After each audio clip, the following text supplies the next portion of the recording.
ध्वनि, स्कूल की घंटी और बच्चों का शोर जो धीरे धीरे कम होकर सन्नाटे में बदल जाता है।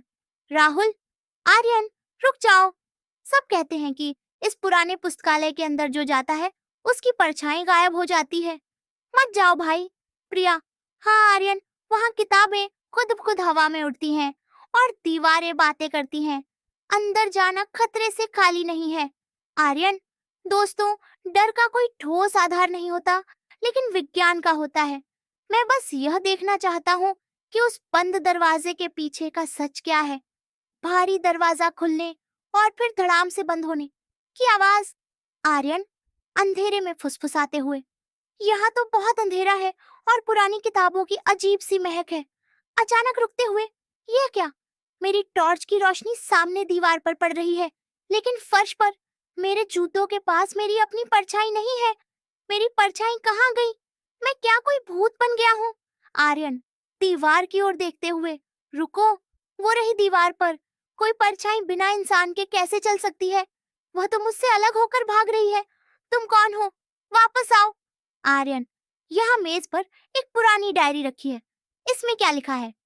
अगर अपनी पहचान वापस चाहिए तो उसे पकड़ो, जो है भी और नहीं भी, है भी और नहीं भी। इसका क्या मतलब हुआ? आर्यन, ऊपर देखते हुए, वह देखो, सामने हवा में एक कांच का मर्तबान तैर रहा है और मेरी परछाई उसके अंदर कैद होकर तड़प रही है। मुझे उसे आजाद करना ही होगा। आर्यन, मर्तबान की ओर झपटते हुए, जैसे ही मैं इसे छूने की कोशिश करता हूँ, यह गायब हो जाता है और दूसरी जगह दिखने लगता है। यह असली नहीं है, यह तो केवल रोशनी का एक भ्रम है। समझ गया। छत के कोनों में छोटे छोटे आईने लगे हैं जो रोशनी को मोड़ रहे हैं। आर्यन, अगर मैं इस मुख्य आईने की दिशा बदल दूं और इसके ऊपर अपना हाथ रख दूं, तो यह पूरा मायाजाल टूट जाएगा। बस एक कोशिश और। मिल गया। शीशा हिलने और तेज रोशनी के चमकने की आवाज। आर्यन, राहत की सांस लेते हुए, हाँ, रोशनी का रास्ता बदलते ही मर्तबान गायब हो गया और मेरी परछाई वापस मेरे पैरों के नीचे आ गई। सब कुछ सामान्य हो गया।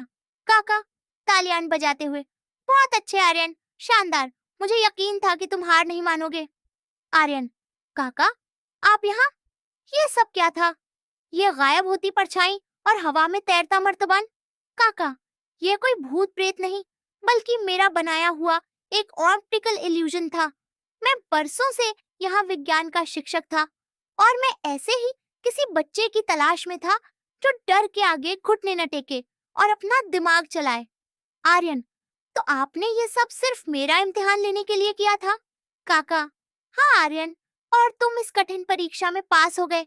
जो बच्चा अपनी परछाई खोकर भी हिम्मत न हारे और उसके पीछे का विज्ञान ढूंढ ले, वही असली खोजी है। यह मेडल अब तुम्हारा है। आर्यन, शुक्रिया काका। आज मुझे समझ आया कि हर गहरे रहस्य के पीछे एक तर्क छिपा होता है।